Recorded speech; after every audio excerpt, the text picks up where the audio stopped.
Hello guys, welcome back to another Mesozoica update video.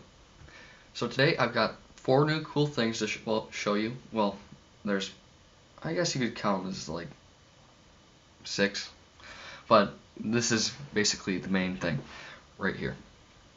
Mesozoica has recently released a new dinosaur, which is a backer tier. It's a really complex name. I'm going to say it that much. It's Mamenchisaurus. I'm not sure if I'm pronouncing that right or not, but if you guys are curious, I'll have it in the description below. You guys can check that out. It's also on the Mesozoica Facebook page. So here we've got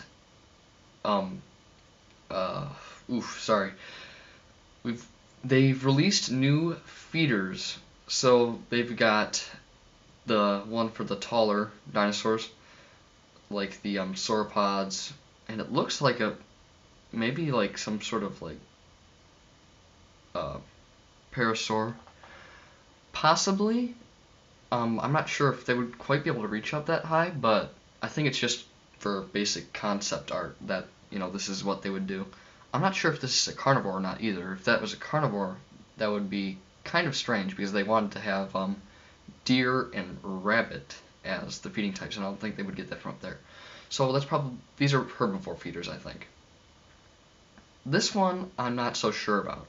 This one looks like it could be either a herbivore or a carnivore, and the reason I say that is because it's very low to the ground. But if you see right here, there's a person. So this is actually like 2 people high. So this could be a carnivore feeder, or it could be for shorter herbivores. We also have the same design of that over here. And I think this is most definitely a carnivore feeder just because of how it looks.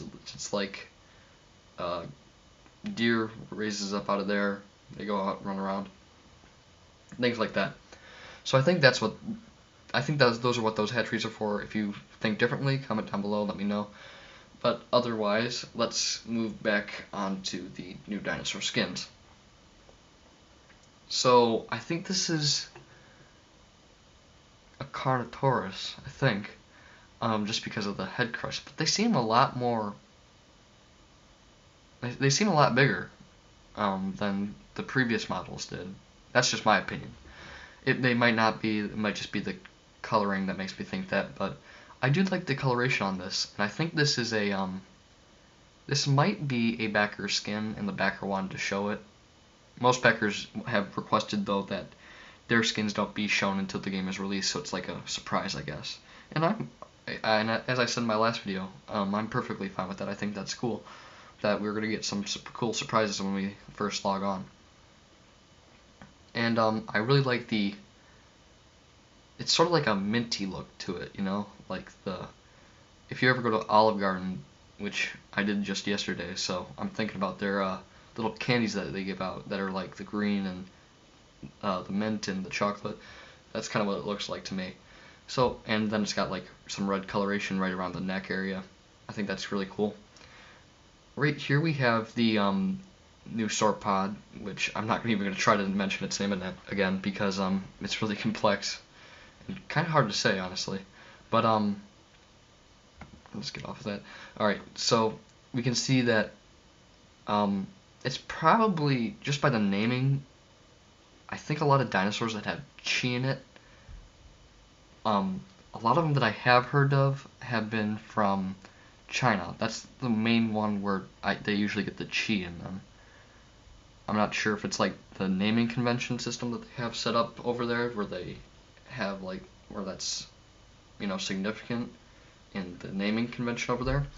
But that's just what I've noticed from a lot of Asian-ish dinosaurs and some European ones too.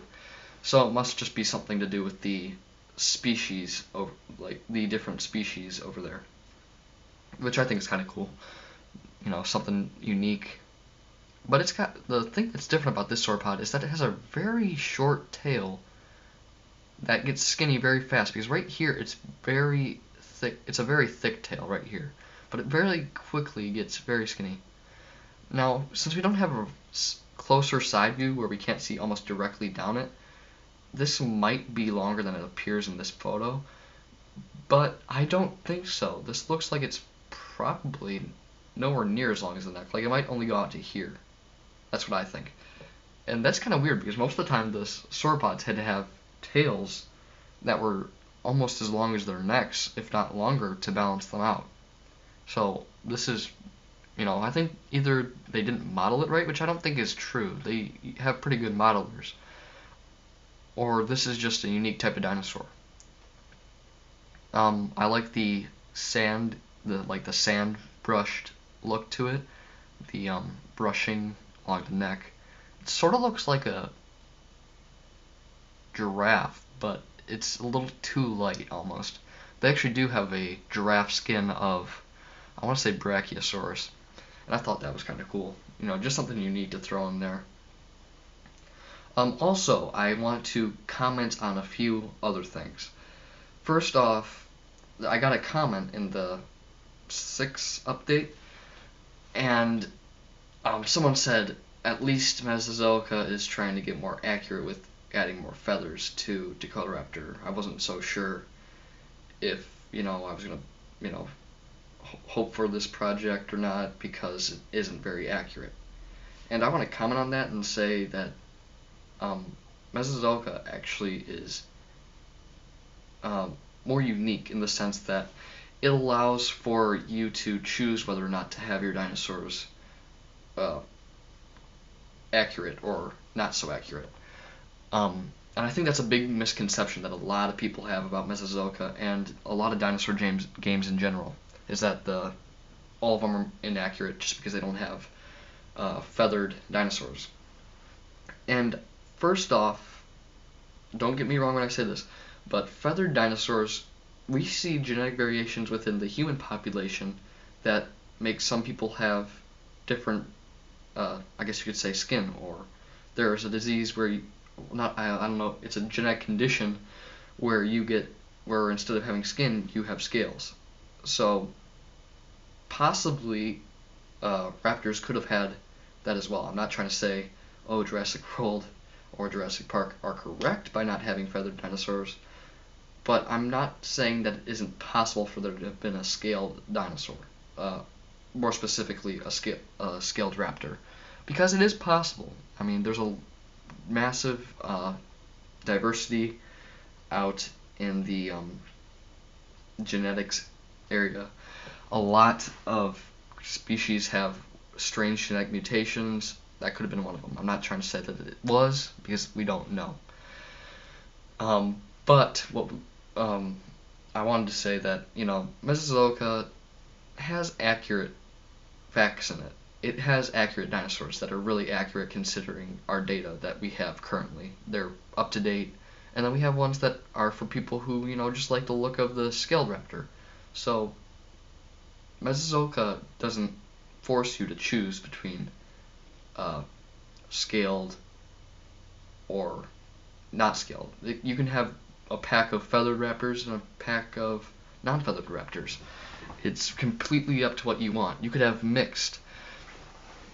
And I think that's a very important misconception that some people get, is that Mesozoica is trying to force you to not accept the correct thing.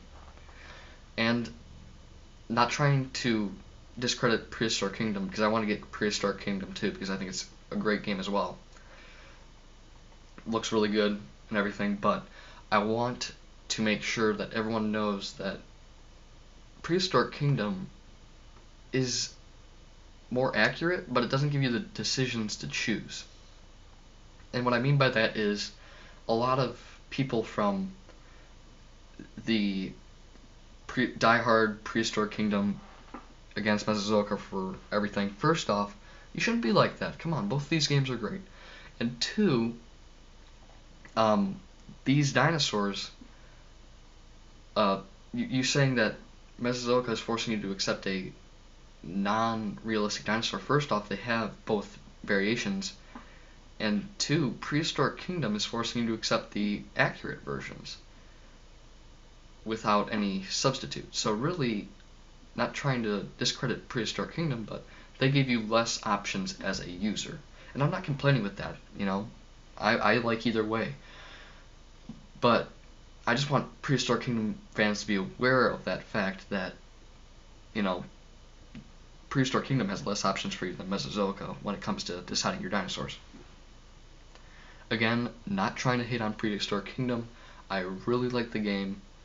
I like both these games. I mean, how can you not like both these games? Both of them have great modelers, great designers, great coders, and overall just a great development team and great plan for for their games. And you know, honestly, if you can't accept one of the other games, you're really just short-sighting yourself because both of these games are going to be great when they come out.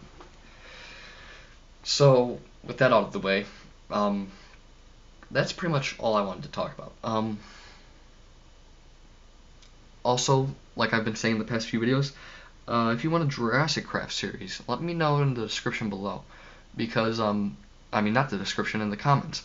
Because, you know, if you tell me that you want it, I will give it to you. But so far I've only received one comment, and I'm not sure if you guys will do it, because there are other people out there who do Jurassic Craft. So I need to make sure that I'm at least doing something that's going to be, you know, worth everybody for this on this channel's time. Because, you know, some of you might only want to see Mesozoica, and right now I don't really have the ability to branch out more. So in the comments below, if you view this video, either say yes Jurassic Craft or no Jurassic Craft. And in order for that to count, you have to like the video, and you can subscribe, and I'll take it into more of an account. Also, make sure you watch the video almost fully through, because it does help with reviews. A lot of you watched a lot of the videos, like 50 or more %, and I'm pretty happy with that. So yeah, thank you guys for watching. Make sure you like, comment, and subscribe, and I will see you guys next time.